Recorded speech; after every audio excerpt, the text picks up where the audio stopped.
Hey kids, welcome to the Castles, Capes, and Clones podcast where we talk about the Mandalorian because we actually have no name for this show besides the Castles, Capes, and Clones show where we talk about the Mandalorian. With me is our Castles, Capes, and Clones co-host Loren. Hello. And our friend Thom. Greetings. So let's just dive into this. Well, actually, no. Like, how's everyone doing?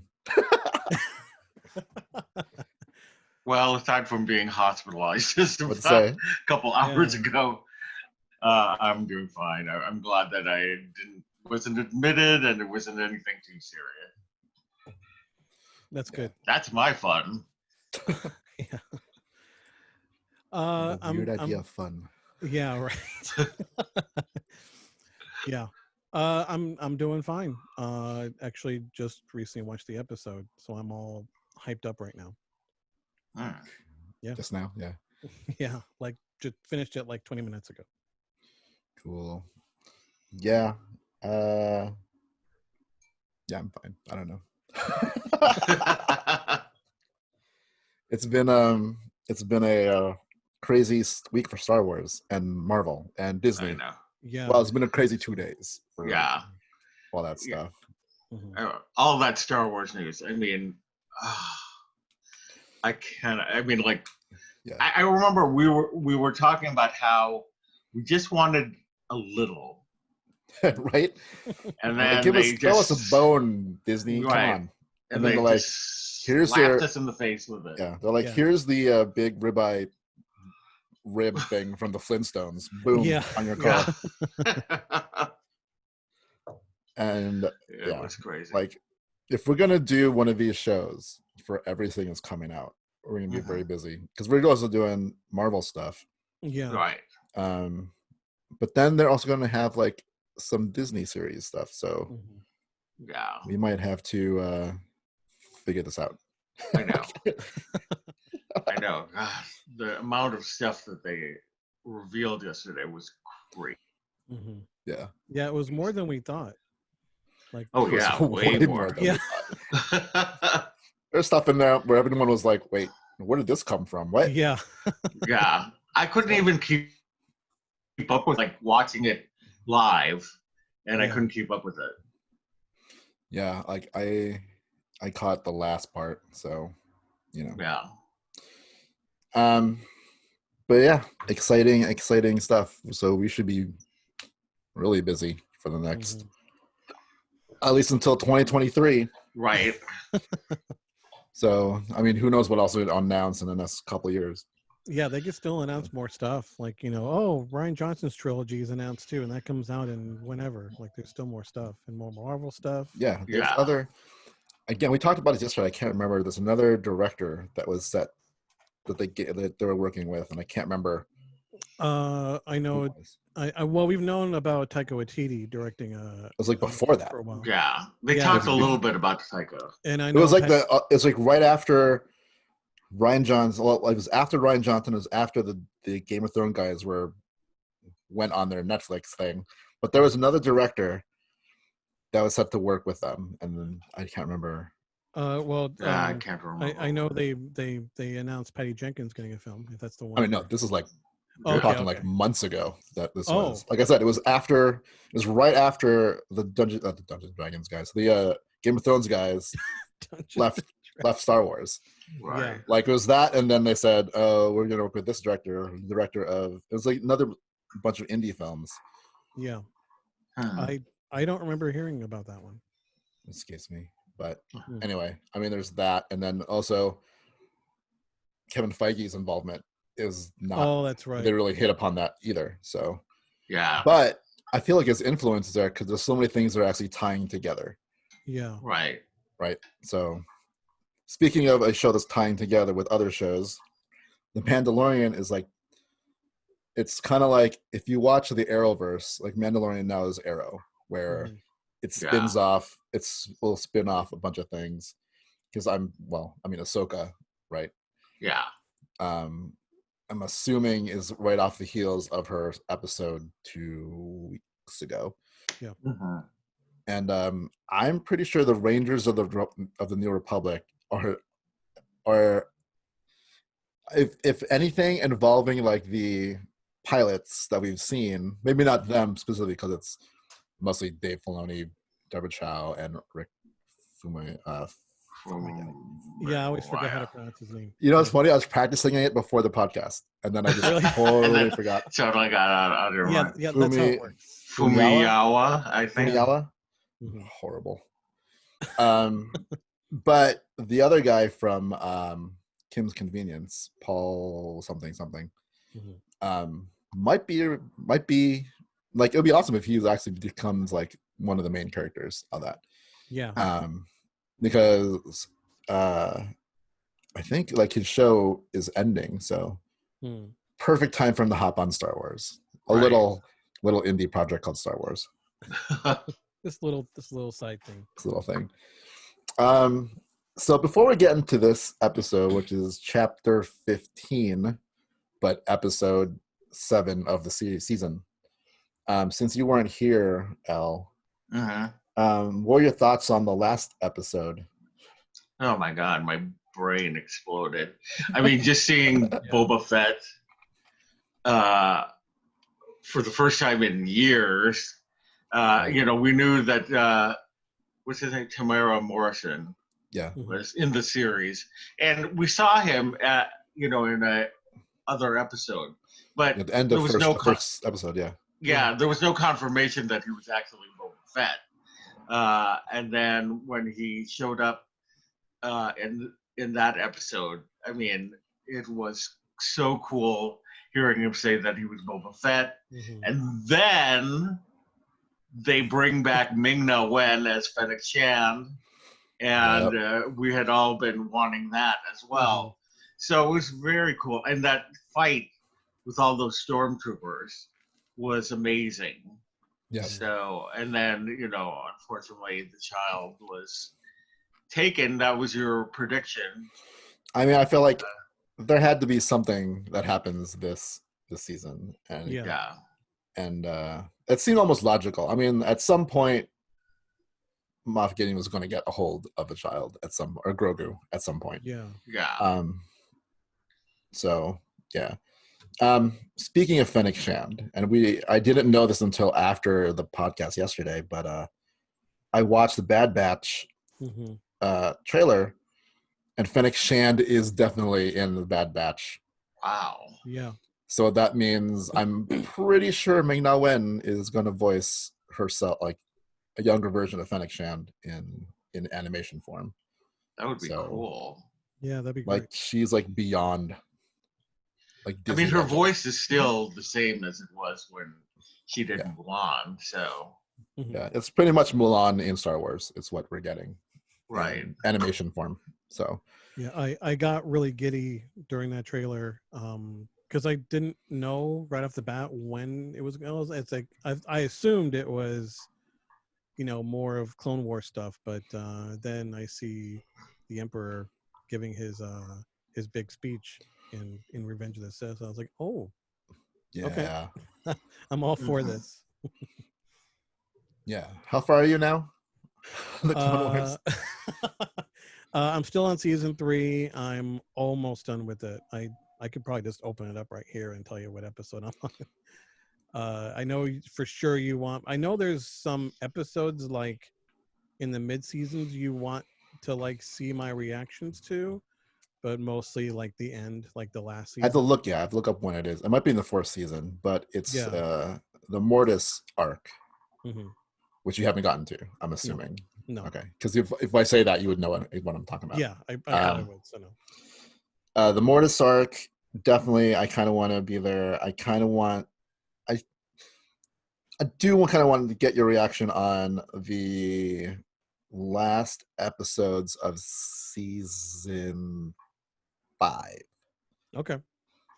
Which is the season before Disney bought Lucasfilm, because season 6 was on Netflix because it was called The Lost Episodes. Because that's right, I forgot it was on by that time Disney took it off Cartoon Network, and then they brought it back, and then season 7, of course, was on Disney Plus. Mm-hmm. And that season, I feel like we need to have a like fireside chat with Tom and season 7 of the Clone Wars. That's fine. And then Rebels, and then you don't have to watch Resistance, but yeah, I mean, if you want to get the full story, the nitty gritty, let's do this, right? All right, cool. So this episode again is chapter 15, directed by Rick Fumiyawa and written by Rick Fumiyawa. It's called, oh my god, why am I blanking? It's called the Believer. Yeah, The Believer. Right. So let's start with you, Al. What was your initial reactions to this? I thought it was another great episode. I enjoyed. What was Bill Burr's character's name? Mayfeld. Yeah, Mayfeld. I like how they involved him, and again, exciting action sequences. I just thought that maybe it was a little bit not slower episode, but more of a filler episode, I think. But at the same time, I like the fact that he threatened Moff Gideon at the end, and I think maybe I would have liked a little more Boba Fett, or see him in his full suit. Well, I guess I did see him in his full suit, so I don't know what I'm talking about. But I would have liked to see a little more Boba Fett, but it was fine. I like how Ming-Na Wen and Fennec Shand and Cara Dune kind of teamed up with their sharpshooter abilities. It was great. So anyway, that's my thoughts. I feel like the episodes in this season are just getting better and better. I mean, I understand that it is kind of a filler episode, but I don't know. I felt like this one was dark in its own way. Like the scene where, I think one of the big moments is when Din takes his helmet off. And just that scene of them sitting down with the Imperial officer, for me, was really intense. Like, I was almost shaking. That's true. It looked like it was killing him to have that helmet off. Yeah, but it goes with the little conversation that Mayfield has with them. It's like we have our limits, but when it comes, essentially when it comes down to it, we're willing to bend the rules a little bit. Aside from like all of that, one of the highlights for me was, so just a little disclaimer here. I know we all love the Millennium Falcon with a fiery passion, and I do, obviously. But it's not my favorite ship in Star Wars. The Slave One has always been my all-time favorite. And just seeing it do its thing, especially at the end, was a huge highlight for me. And seeing like how it works inside of it when it rotates, you see the whole interior just do that. Yeah, that's pretty cool. That was just great for me. Yeah, but I love the episode. Is Valen Hess supposed to be somebody we should know, like from the books or whatever? You're jumping ahead of me. Oh, okay. Sorry. you both are. Yeah. I know. I figured. Yeah. But my take is like, when Dave Filoni is involved, there are no filler episodes. There are none whatsoever. Yeah. Well, Clone Wars, yes. I think since Rebels on, there's no filler episodes. Like he's when they don't have to do 22 episodes a season, and they have a little bit limited time, they don't have to stretch things out, which this series has done from the beginning. It's as long as it needs to be. Yeah. So they can tell a tight story. And again, we'll get into some of this stuff later, but this episode, when I first watched it, I was like, okay, I don't know if I like this one. But then I thought about it, and then I watched it again. I'm like, okay, no. It was just because I wasn't expecting a slowdown this time around, because we know this is the the episode before the last episode. Yeah. And following last season, the last 2 episodes were kind of joint episodes, right? Right. That said, what I kind of realized about this one is that for the past, since Bo-Katan came on screen, like the Mandalorian himself, his story kind of took a backseat to what's going on around him. But this one was pretty much like about the Mandalorian. Like the believer is the Mandalorian. It's Din Djarin, right? Yeah. And it could be said that also it's Mayfeld. Yeah. Because some of the stuff he talks about, that definitely is from other things. So again, we'll get into that kind of stuff in a little bit. But overall, this season has been great. Every single episode has been great. Yeah. I don't know. I honestly do not know what's going to happen in that next episode, and it's like a little bit of like a selfish thing, but I hope it's like the longest episode of. Yeah, I hope it's like an hour at right? least. Yeah.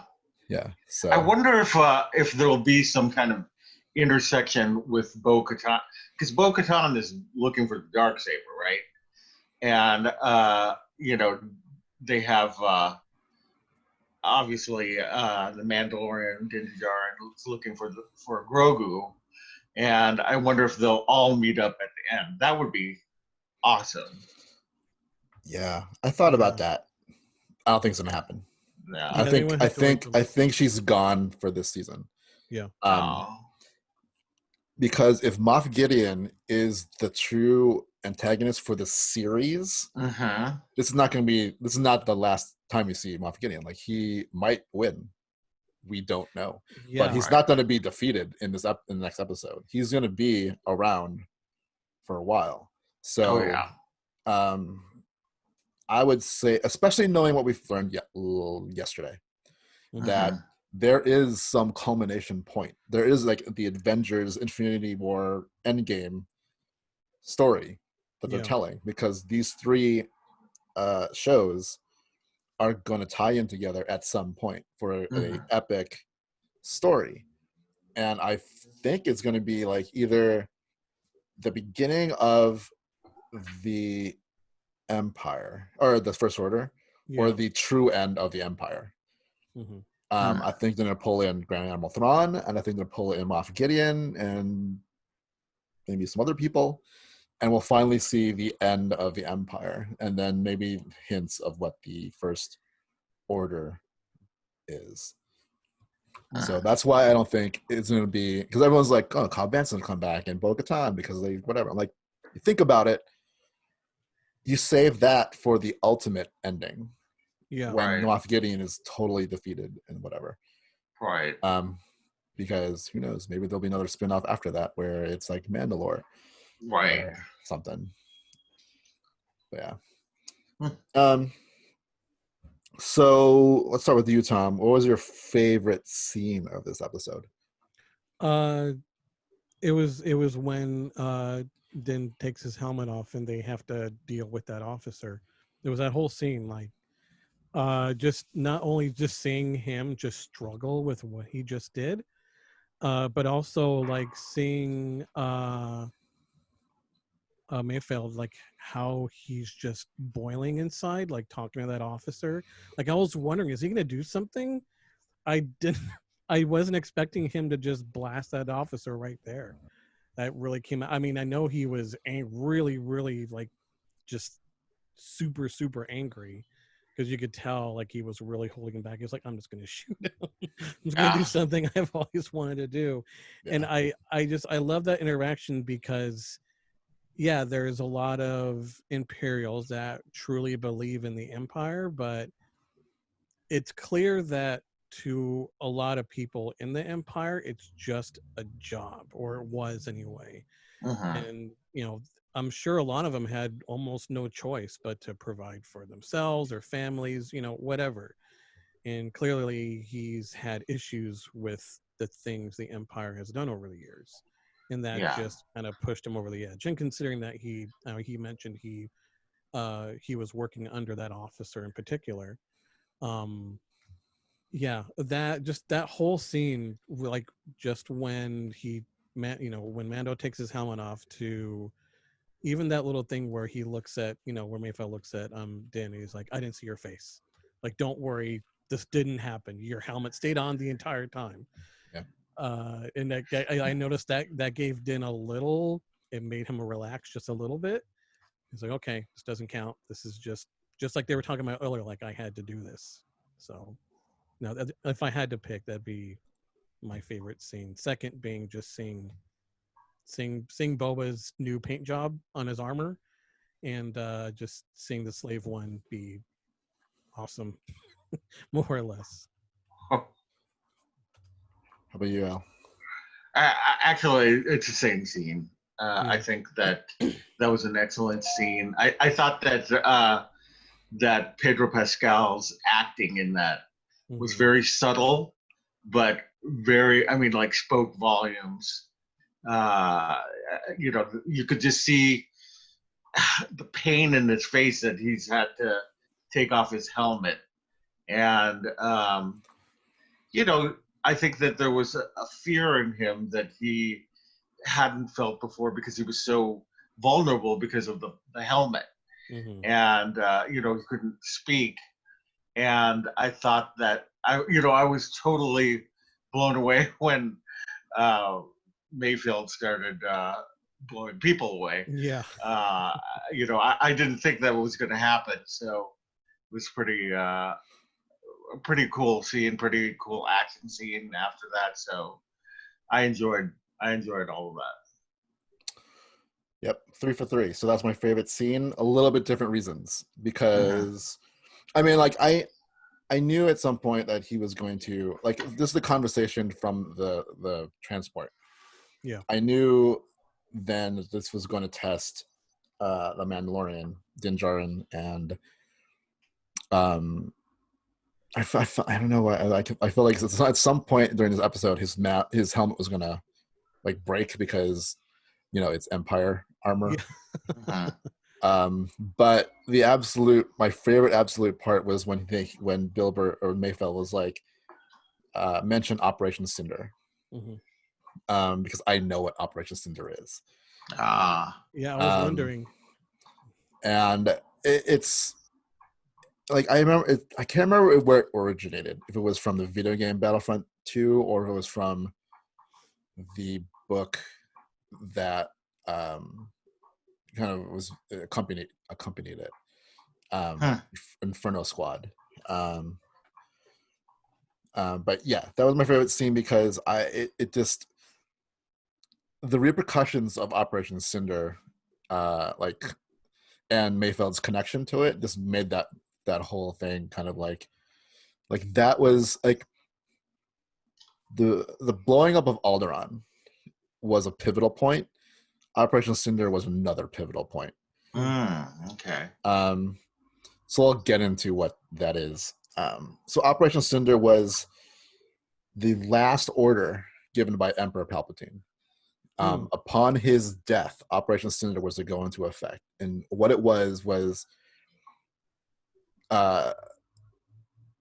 wreak havoc, scorch and burn everything to the ground, no matter what the cost. This meant that if you had a bunch of, like, a battalion or a whole base on a planet in this operation just destroyed, he didn't care. Yeah. Burn it to the ground. This is where a lot of the Empire defected from the Empire. So, this is at the point where this is like the first nail in the coffin of the Empire. Because this happens, obviously, post Return of the Jedi, because this is literally Emperor Palpatine's last order before the events of the sequel trilogy. Yeah. and yeah, like I'm trying to skirt around some spoilers, but there are other people that defected from the Empire and was a pivotal kind of point in the thing. Because in Battlefront 2, the story mode, you do live kind of through it. So yeah. And it was like one of those things where I'm like, man, Palpatine was just like, if I can't have it, no one is going to have it. It's basically that kind of thing. He was just like, all right, everyone's punished for my defeat. Wow. And so not surprising. Yeah. But out of it came the Empire's loyalist people, like the one, like in the episode of Bo-Katan, the guy that's commanding that ship kills his pilots and is ready to scuttle it, right? Give up his life. Like everyone who is like all about the Empire was like, yes, let's burn it all. And I don't care if I like what's his name? Hess. Valen Hess was the character. Which he's not from anything. But what he was talking about was definitely something. Right. And that's where, I mean, what he's talking about literally is that he sacrificed all of his men for Operation Cinder, like didn't care, and he started talking about it. So it's like that whole scene. I'm just like, oh man, you can see it was intense. It was like, I remember the first time watching it, going like, because I watched it at midnight, so I was tired. Yeah. But like when I watched it this morning again, I was like, it was the tension and that, like you said, like boiling inside of him. It was so palpable. I was just like, oh my god, like Bill Burr can act. Yeah. Which I haven't. Like, I know he can. Like but I haven't really seen anything where he was really acting. Right. But I like the fact that I knew he was going to do it. On this, like you can see the man, like Din Djarin, just like Din knew he was going to do it. Yeah, he would kind of like give him a little. No, don't do it. Don't do it. Yeah, like I thought he would like hold back. I didn't know he would just. All right, I'm just going to kill him. Like I didn't. Like I think he would maybe. I thought he was maybe going to get close, at least, almost like reach for his weapon, because Din give him that look like, no, don't. This is a bad time. He was like, screw it. I'm just going to do it. Like I'm just because he was seething. But right before that, he was, it was, it was so good. It was so satisfying, especially when he did that. Because I wanted him to just shoot him, please. Like, just shut this guy up. Because I like, I mean, you can feel it in what he's saying to the guys. It's pretty much like, hey, how about that Operation Cinder, huh? How about sacrificing all those guys? And like Hess was just like reveling in it, like, yeah, that was awesome. Yeah. So, I mean, like, it's funny, like this episode, not a lot happened. It was pretty much straightforward. They just broke into a Imperial facility, got the influence more fish than they needed, and then got out. That's why I was saying that it was kind of a filler episode, even though, even though I thought that it was great, like there was a lot of action and, that scene that we just talked about. But it was a little bit of a kind of slower episode than we have been used to. But I think it's just as great as the other episodes that, have happened. Yeah. I mean, this is more, I think, the calm before the storm. Yeah.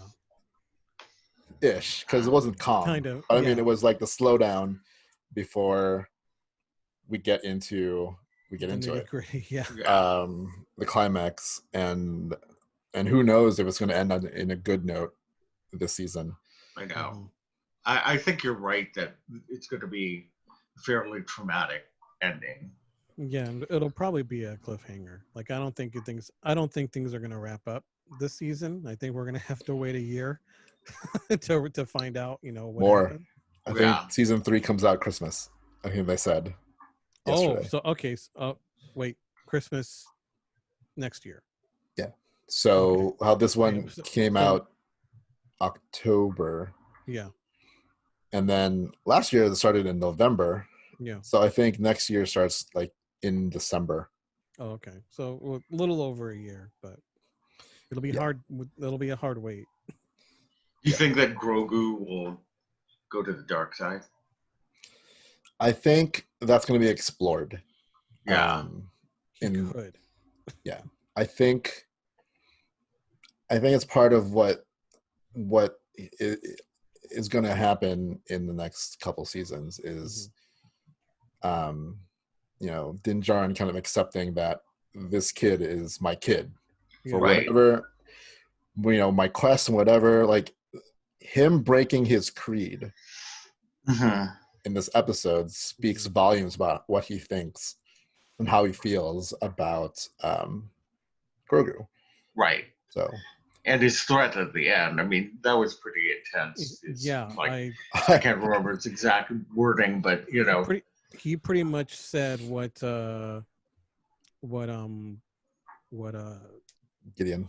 Gideon, thank you.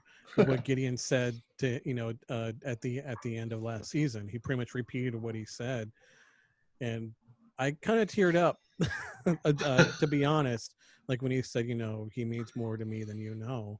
Right. It just goes to what Ahsoka said to him, just like, you're like his father. Yeah. It just that's I feel like after he found out what his name was, Grogu, I feel like that connection they already had just got stronger. Like in the last episode, in the very beginning, how he just like loved saying his name and just seeing his reaction. Like Grogu. He's like, yeah. I just love he just got super happy just knowing his name. He desperate. I mean, what people are saying on the social media, like free Grogu, like hashtag free Grogu right now. Right.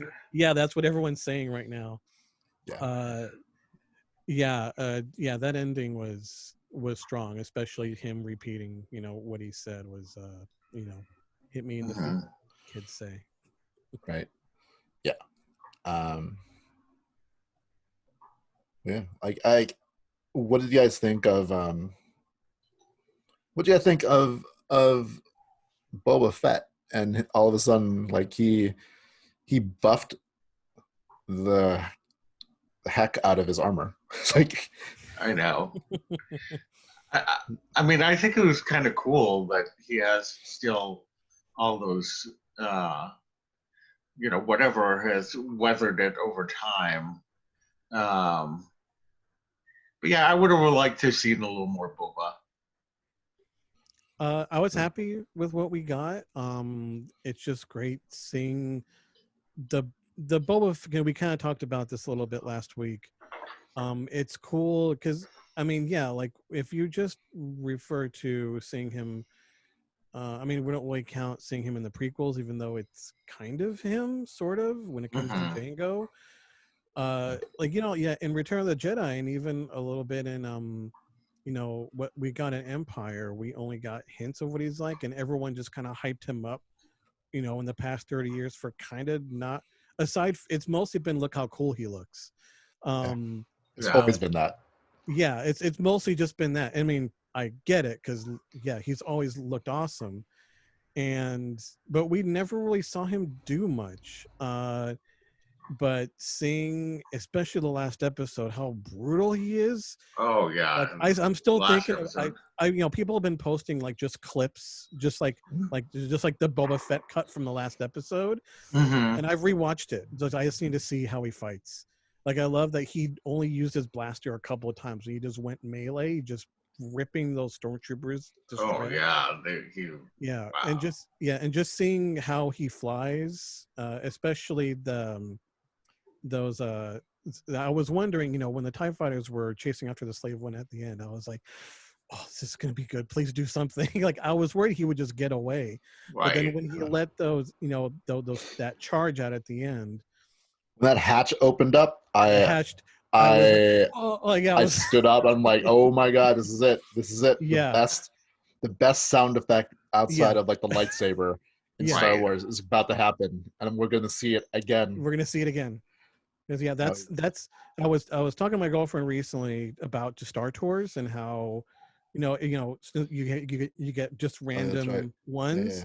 Yeah. And my favorite order has been the opening of Darth Vader, and then the first planet being Hoth, because I'm into the classic stuff. The middle one I kind of preferred Yoda, and the last one being where you go to the Death Star and Boba Fett's chasing after you, and he uses one of those charges against the Star Speeder. Just hearing that sound again and then seeing how it just pretty much vaporized those two TIE fighters, because I don't think we've seen what that thing does to ships. To my knowledge, because Obi-Wan got away. Yeah, we saw what it did to asteroids. Yeah, right. But to ships, like if it could do that to asteroids, and we saw there was like nothing left of those two TIE fighters. I don't think those pilots felt a single thing when that thing went off right between them. Yeah. But yeah, seeing Boba and again, I love. Sorry to interrupt, but again, I love the paint job. It looks nice. Yeah. Yeah. Now I can't decide which figure I want. Like, I just got my armor back, Boba Fett, or I've been polishing my armor for the last week. Yeah. On the Slave One, Boba Fett. Oh, hopefully they'll give you like different, like two, like it'll like the figure will come with him, but you can get two different kind of like with Manda. How I think if I remember, like there's some versions where you can get like before he got all the Beskar versions, you get like the older ones. Yeah, I thought this is the newer one. I'm looking at my camera. I can't tell. Okay. Over here. Yeah, I could see that.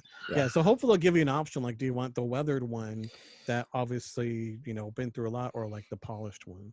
Right. Cool, I mean, like, on the podcast we talked about, it was one of the news things we talked about like a month or so ago, that they reclaimed or updated the Boba Fett license. Lucasfilm did. So I think we speculated that means that there's going to be more Boba Fett stuff coming. Good. Yeah, which kind of already happened. I'm all for it. They can have a Boba Fett and Fennec Shand. So yeah. I mean, like, this is their biggest, like, like Disney Plus. They're doubling down on Disney Plus. This is their, this is the show that kind of kicked off this new era of Star Wars post sequel trilogy. Right. And like the buzz around this show, especially this season, has been crazy. Yeah. So we're getting. Yeah.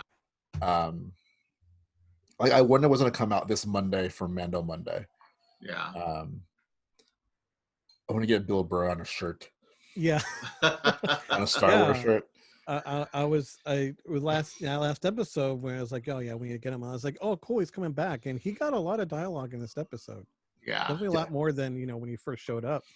It was, like it was different than I thought he was going to be. Like, I thought they were going to go in and he would be the wild card, like I have a grudge against Din Djarin, so in the middle of the operation, I'm going to double cross him or something. Yeah. I kept thinking that wasn't going to happen, so it was kind of nice that he didn't. Yeah, he almost had this kind of respect for him, and he was afraid of him at first, for obvious reasons. Yeah, I mean, I'd be too after what happened, but no, he was kind of he was trying to compare himself. And I think he was right, saying, we're essentially we were saying like we're kind of the same. We're both survivors. We have to do what we have to do. Yeah. And Mando was like, no, we're not, and was like, oh. You kind of are. I mean, the means are different, but just surviving post Empire is obviously rough in a different way. No, I thought he was great, and being an actual Bill Burr fan since like 2008, it's great seeing him in Star Wars of all things. Because in case you don't know, he's been making fun of Star Wars since the beginning. That's so funny. Yeah, so, I'm not familiar with him. It's been nice getting to know him. Yeah, no, he's great. Like the first kind of role I saw him in was in Breaking Bad. He played kind of like this henchman character. He didn't have that much to do, but it's just been great seeing him getting more parts. And I can't get over seeing him. I don't think any Bill Burr fans like me will ever get over seeing him in Star Wars, of all things. So, but he's been great. I've avoided just looking at social media today because I only recently watched the episode, but I did see that some of the like some people have been posting like set pictures with him and with Bill Burr and all of them, so it's just really cool to see him in it. Yeah, and I hope he shows up again at some point. I hope after this episode, I mean, like, I feel like that's his arc. Like, he double-crossed the Mandalorian, but he was a bounty hunter or whatever, mercenary. But I think it progressed what I think the theme of this show is that what does it mean to be a Mandalorian, right? He grew up with this creed where you are a Mandalorian if you follow these rules, but he's run into so many people that defied his expectations that I think he's starting to see that it's not really the armor. It's not really like trying to follow these specific rules. It's really who you are. And I think the conversation with Mayfeld like really hit that on the head for him. Yeah. Because here's this guy who he was like, we are not the same. But then after, knowing what he went through, I think he understands. Kind of like the way he thought about Cobb Vanth. His way he kind of jumped at Bo-Katan. I think that's what's in it. I think he's going to realize that being Mandalorian doesn't mean this creed. Yeah. It's really who you are.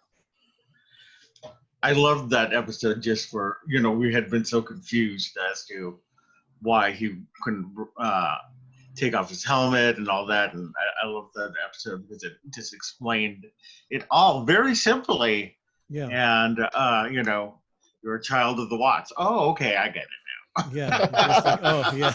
Oh, you're a fanatic. Yeah. Oh, you're one of them.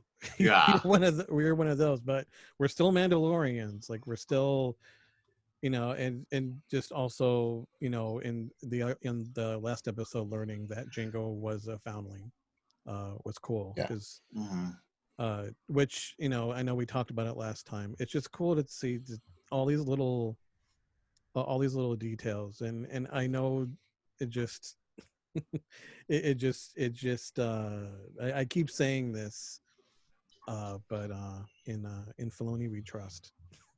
Yeah, because he is this. I know we have different writers, but we all know that he's the one keeping all these details in check and making sure he gets everything right. Right. I do have two nitpicks though for Bill Burr. Is I can't remember because I only know how to pronounce them correctly, but the way he said Alderaan and the way he said Tanab. I can't remember how he's. It's probably his accent, his kind of little bit of Bostonian accent. Yeah, but like Alderaan was like forgivable. But Tanab, it was like the accent was on a totally different syllable. So like when I first heard it, I didn't know what he said. But then every time I watch this, the second time I watch it with the subtitles. But he mentioned Tanab, which was that's the same. Like the Battle of Tanab is what Battle of Tanab. Yeah, Lando Calrissian talked about in Return of the Jedi. Yeah. But he said like Tanab. Like the first time. That's why it passed me. But then when I read it, I'm like, wait. Oh, he said Tanab, but he said Tanab. That's weird. I guess it could be like how in the original trilogy we hear both Han and Han. Like we get two different versions of. I feel it was Lando that did it, and then he made it a point. They made it a point in Solo that he kept pronouncing it. Yeah, because he would be like, "Hey, Han." And then Han was like, Han. Yeah. And he kept saying Han. Yeah. That's funny. Also, Princess Leia too. We heard it said to Leia and Leia, because at the end, before the Death Star attack in A New Hope, that commander is like Prince. The plans provided by Princess Leia. Yeah, Leia. I remember. So yeah, it's whatever. Yeah. General Dodonna. Yeah. Yeah. I'm trying to think what else was in this episode. I liked the team up of Fennec Shand and Cara Dune. Yeah, they were great. Because earlier today I was playing Call of Duty, and there is a scene where I had to go through this base thing, and then I had someone like my partner in the game was like, "Go ahead, I'll cover you." And then, I was walking through, sneaking, and then this door opened, and then a sniper shot got him. It was exactly kind of what Cara Dune and Fennec Shand were doing. They're sniping from afar as we're getting away. I was like, this is the most awesome, because we don't only get that kind of stuff in Star Wars, really. No. And at least not in live action, and it's cool to see. Yeah, I think it's because they have more time to do this kind of stuff. Yeah. Which I think is nice. Yeah. I mean, that's it. I know there was the video game part of the episode where the pirates were chasing after them. They just kept coming. They weren't stopping. I don't remember the name of this species, but that's why I was just about to ask you. I was wondering. I don't recall ever seeing. It's I feel like it's the same species as. I think his name is Sassy Teal. He's one of the Jedis that go with Kit Fisto and Mace Windu to confront the Emperor. Oh, okay. Oh, okay. And then he dies in a second. Yeah, instantly. Yeah, I think that I remember his name. It's SAESEETAELE, like Sassy Tail, something like that. Because it's they kind of got these horn things going down, and I think it's the same-ish species as that. But yeah, I'm trying to see if I can look him up. Yeah. What I like about the post, I'm trying to think, it's almost as if, to me, the movies from the sequel trilogy are this distant thing from the storytelling from all the other mediums. We're talking the books, the games, the animated series. I feel like the storytelling what are we? Sorry, I was okay. That guy? Oh, okay. Yeah. But I think the storytelling and all the other mediums are way more interconnected and feel like the same universe, where I feel like the sequel trilogy was kind of its own thing. Yeah. They're kind of disconnected a lot. I mean, it's been what? I guess 25-year gap now between, what's going on in Mandalorian versus, Force Awakens, I guess. But I mean, roughly. I feel like it's almost two different universes. Yeah, they feel very different. I mean, and I didn't think about it because you mentioned earlier, we're probably going to see how the First Order starts, because that's something we've always, I've always wanted to know, how did they start up? And I think you're right. I know you know. I'm trying to think yeah, but I don't. Do I know? I know you do know. You know more than I do, because you definitely know more than I do. Yeah, because I know you consume more of the it's more than just the shows and you have the games and you have the books and the comics and all that. So it'd be cool to see it, I guess on screen. How did they get started up? Is it because it's obviously Ashes of the Empire more or less, Mm-hmm. because they all have, they have similar, like, stormtroopers are still there, they're updated, there's newer, better TIE fighters, there's essentially newer everything. It remind of all things, it reminds me of back before the pandemic, we were doing the Star Wars role-playing thing, and how the last little story we did ended up where when the job that our characters did was to rescue someone, and how you're like, they rescued him for a reason, tell me what you know about the First Order. I remember we were like, oh, I mean, at least we got to finish the story. But but yeah, which reminds me of like how much I miss playing those. This pandemic has been something. But it just going with the whole theme again, with like how Mayfield was just boiling at that point, how you kind of see like there's like the really devoted Imperials, and there's this people just were doing a job. Just seeing what it's like. And I don't recall anything in Star Wars like officially so far, at least live action, referring to it as the Imperial Remnant, because I remember that being an EU phrase. Has that been used lately? To my knowledge, I don't think it has. But it was cool to hear that. Just that little phrase. I mean, I know, like, what else would you call it? But it was just cool hearing that. Yeah. Being I don't remember. I mean, like, I feel like it's because it's been part of like my lexicon of Star Wars for so long that it kind of all melds together.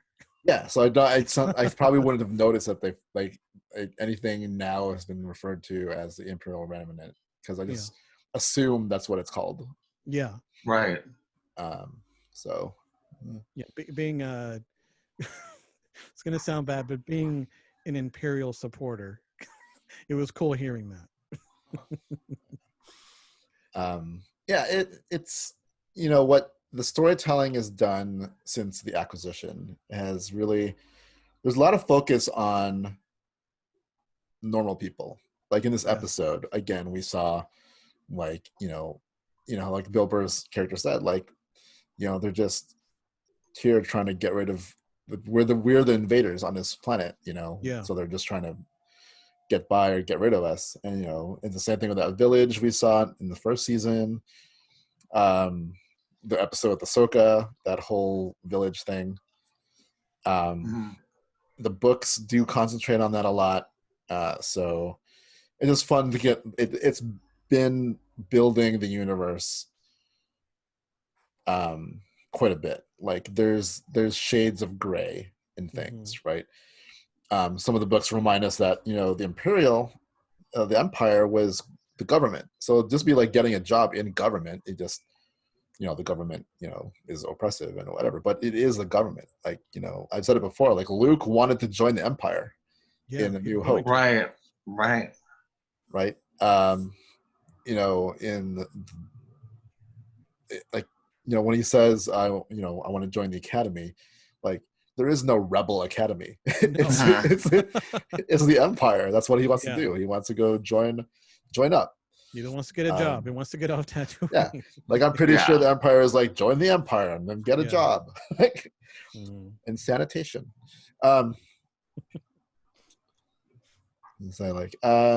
So what are your predictions for the last episode next week? Let's start with you, Al. Okay, thanks. Or Tom. I believe that it's going to be really traumatic at the end. That this is not going to be a happy ending of a season. There's obviously going to be a showdown between Din Djarin and Moff Gideon. And I don't know. I mean, this was the first episode where we didn't see the child, Grogu.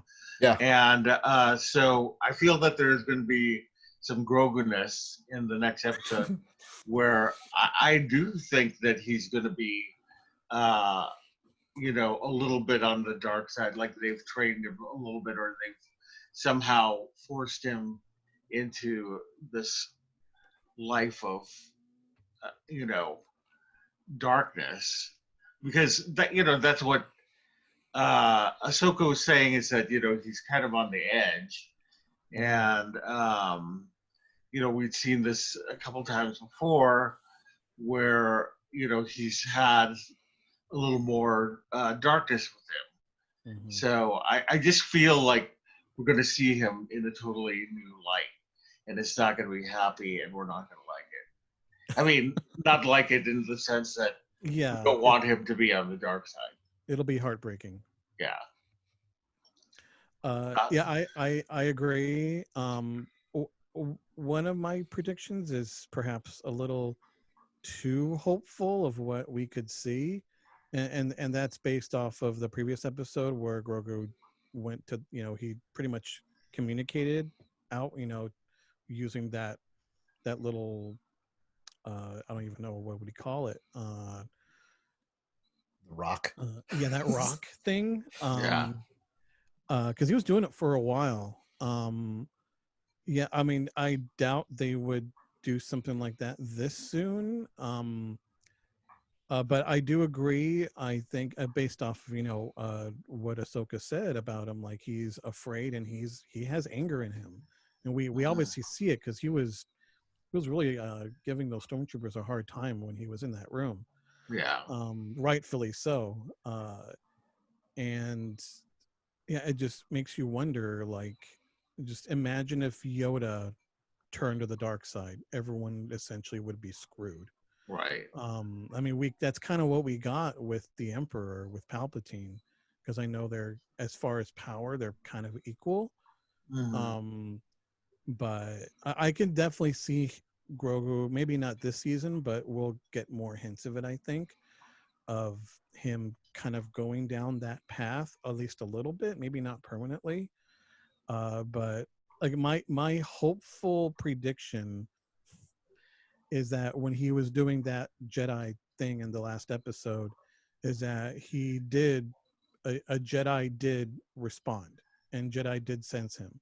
Yeah. And yeah, I know of Ezra, kind of, you know, being that I never saw, I haven't seen Rebels yet, and I know there could be other loose Jedi out there kind of in hiding, but I can only really think of one surviving Jedi that could be powerful enough to sense that. Yeah. And we kind of talked about this the last episode of these. I am hopeful that Luke shows up at some point.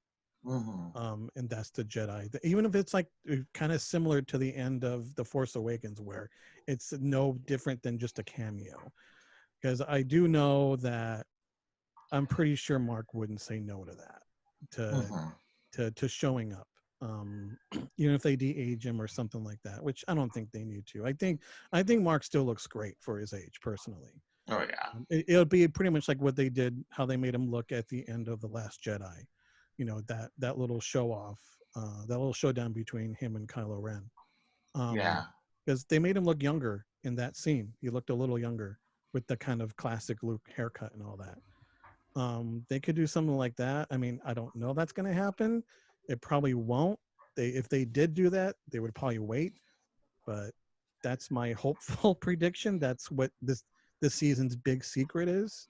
But I do think it's going to be a cliffhanger, and we're going to get our hearts broken. I don't think everyone's going to survive next episode, with the exception of Mando. So I guess we'll see. Yeah, I think I don't think Grogu is going to be back in with the Mando at the end of next week. I think is going to set up season 3, which will be the chase. Yeah, I think it's going to be a chase because, like, this season, last season was all like little quests here and there. Like, do this, then help this person, do this. Like, if Moff Gideon is going to be the antagonist, there's got to be a point where like what's the next thing, right? If Grogu is saved and rescued and everything's happy, like where do they go from there? So I think next season is going to be the chase. I think that's why we'll see Bo-Katan again, because I think she's following Moff Gideon, and I think they'll cross paths. And it might be she'll show up for whatever climax happens next season. Yeah, I think at one point she has to return, because I mean, there's no way that she just says, "I'm looking for something," and that's it. And that's it. Right. I do think that someone's going to die. I think we might see a little bit from who the Rangers of the New Republic are. I don't think we'll see Ahsoka. I think that becomes her own. Like, I think from this point we'll see her next in her own series, until the crossover event of the three shows. Right. But I do think at some point we'll get a hint of a Jedi. I think we won't know for sure who it is. We might see. I have a feeling we're going to hear from Luke. I think he's not going to be Luke. I don't think he's going to show up and be the Jedi in the show. I think he's going to send somebody. And I think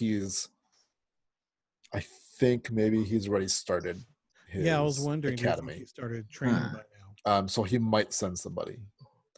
It might be Solo. Either way, yeah. Oh, yeah. What if Ben shows up? I mean, I don't know how they do that. Because I'm trying to think the timeline here. But it might. Really, but I mean, like, I feel like he can send like one of his. Because his training was only like literally like maybe a couple months.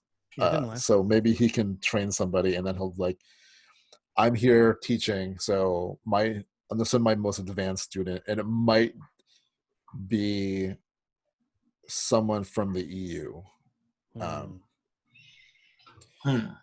because I feel like Ben would be too young at this point. There is. I mean, it's an EU character, so it's not spoiling anything. There is a Jedi that he trains in the EU. His name is Koran Horn. What's cool about him is not only is he a Jedi, but he's also part of Rogue Squadron. And we have Rogue Squadron coming. Yeah, we have that coming by the incredible Patty Jenkins. Like, so I didn't expect that, and I'm super excited for that.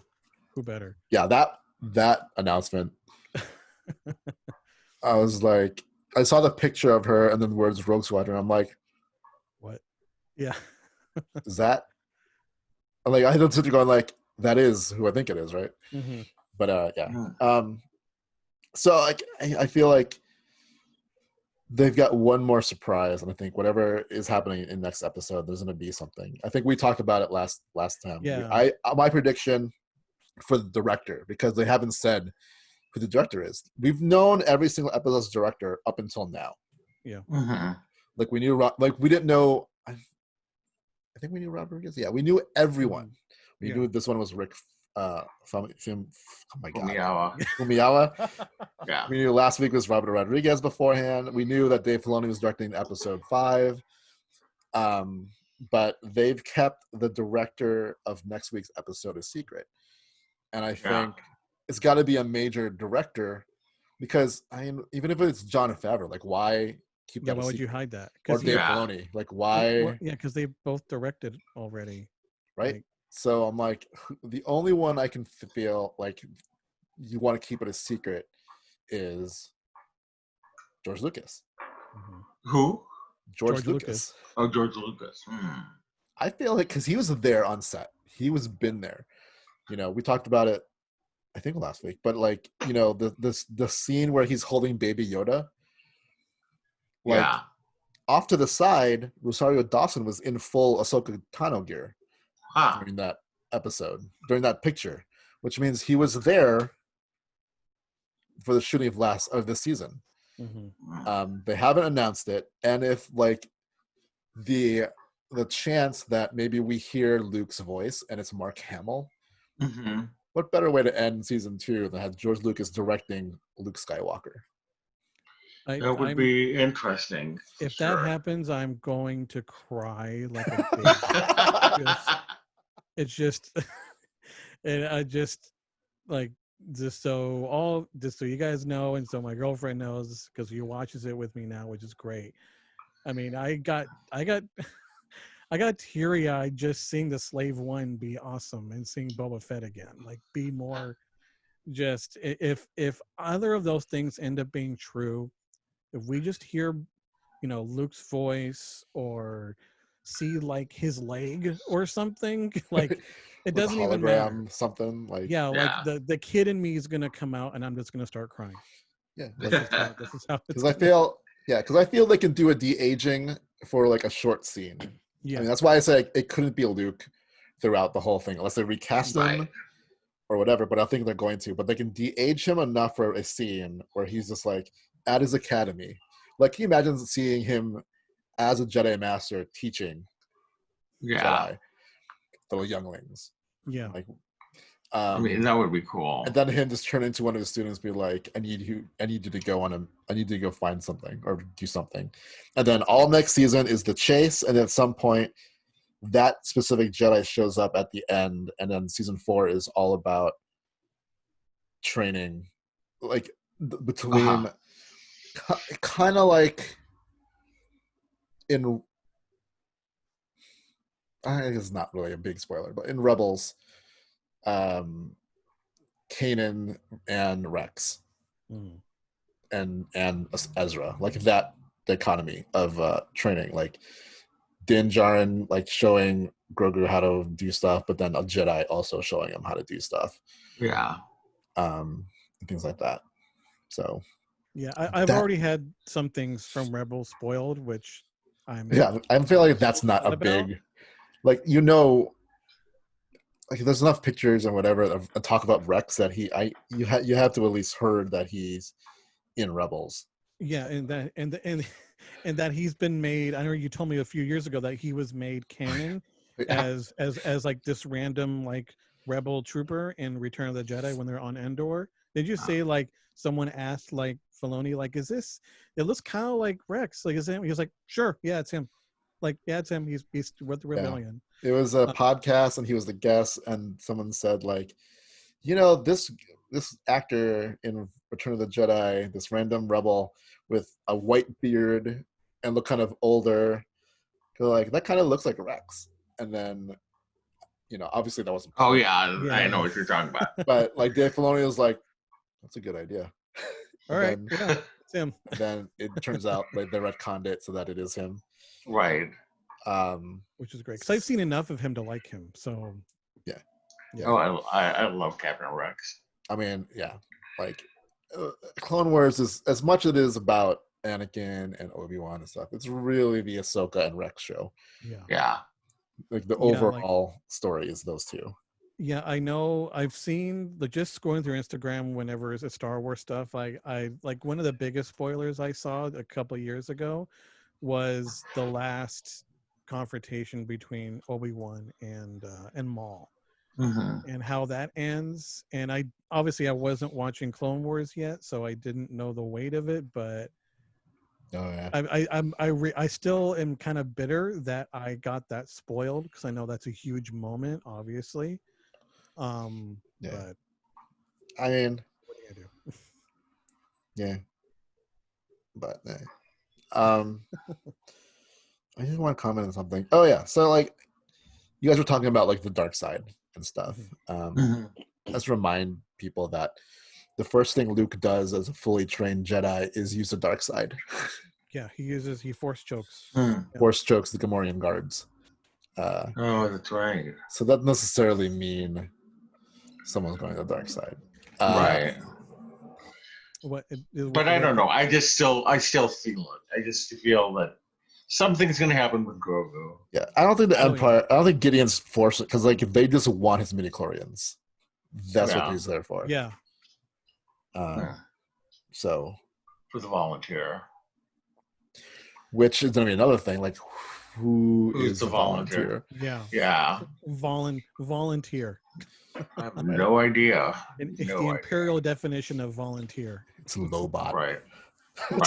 Lobot. Yeah, it's Lobot. It's a Wampa. Yeah. Cool. Any last thoughts about the episode from either? No, just the more I think about it, the more I like the episode. Even though I do still feel like it was a slowdown, but that's okay. It doesn't always have to be, right on. I thought the frog episode was a little bit of a slowdown as well. So, but still a great episode.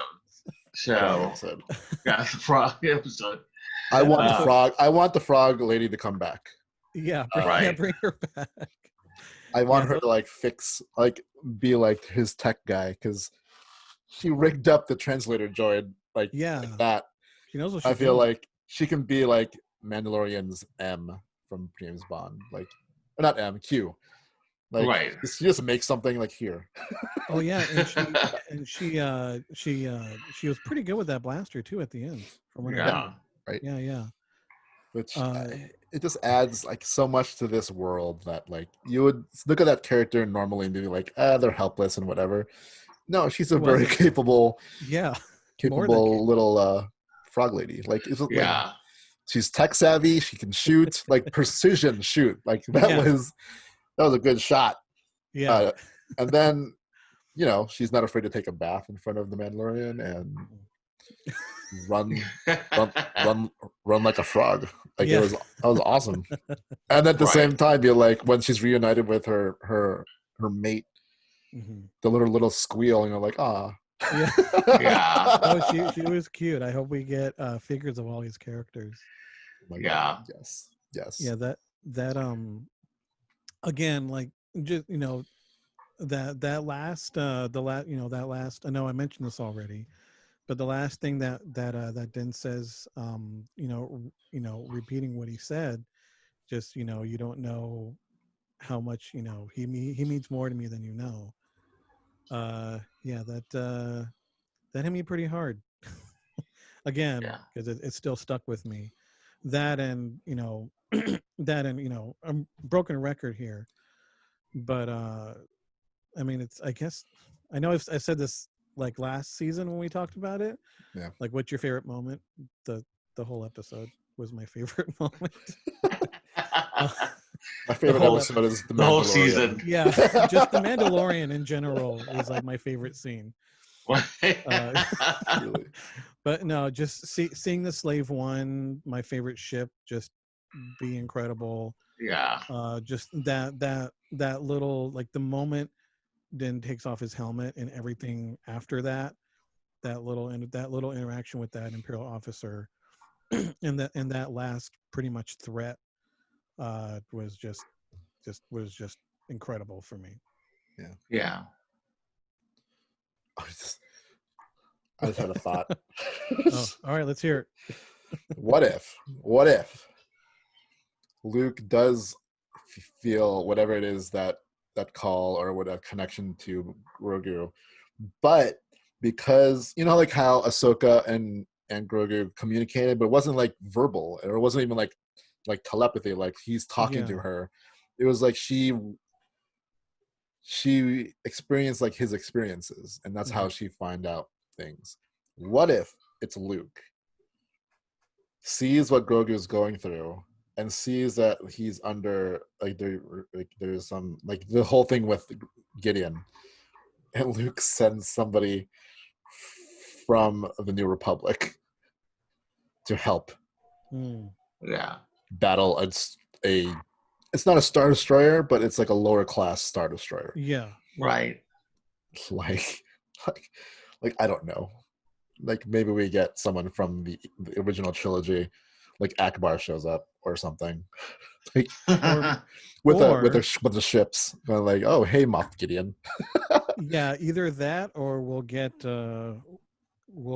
someone who was royalty, but became a general. At least mentioned. I don't know. Oh my god. Yeah. Yeah. That would be awesome.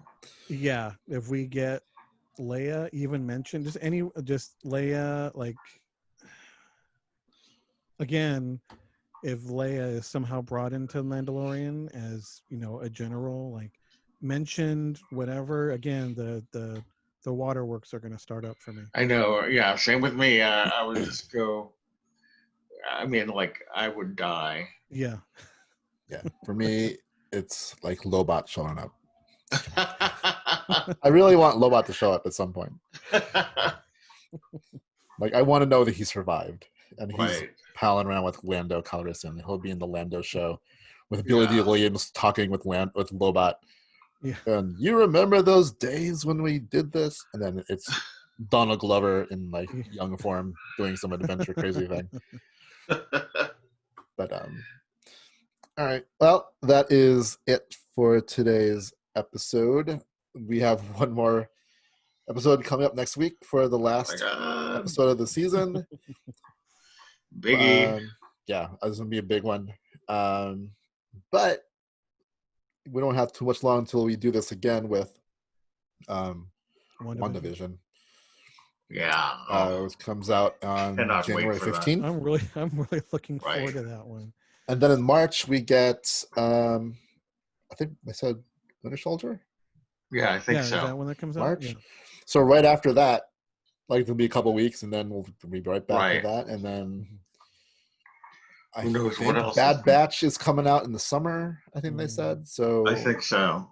I mean, we have a lot of content coming up, basically. A lot of stuff coming up. Yeah, definitely.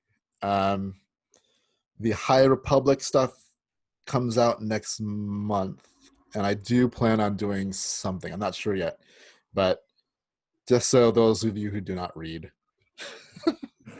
or not to say it's a bad thing, but like people are busy and whatever, and it's still a lot of content. But I do plan on doing some kind of not review, but like a story summary discussion thing, so that people who don't can at least get a taste of what's going on in the High Republic. Yeah, I think it would be great. Right? Because there is going to be a show called The Acolyte that takes place at the end of the High Republic is what they said. So it'll be the end of that era. So prepare all of us. Like I kind of want to do it for all the other books, but there's a lot to go through. So I might do like a retro version of something, but but I had to reread everything, and that's gonna take a long time. But like I said, the story of Operation Cinder, all the events of Aftermath, where Cobb Vanth came from, what happened with Leia, why Han Solo became a race driver, how Kashyyyk was freed, those kind of things. Like I want to talk about it and like inform you guys, because that's stuff not a lot of people know. Yeah, it definitely is. Right. So we'll see. Do it. Yeah. Thanks for watching. You can reach us on our website at www.castlescapesandclones.com or at castlescapesandclones at it's podcast at castlescapesandclones.com. Yeah. You can reach me on Twitter and Instagram at R2Romasanta. Where can they find you, El? They can reach me on Twitter at LowJav or on Instagram at Loren Javier. And Tom? You can reach me on Instagram, Twitter, and Twitch. That's 6Orbs, spelled out SIXORBS. I am taking a little break from streaming right now due to other projects, I guess. But again, be warned.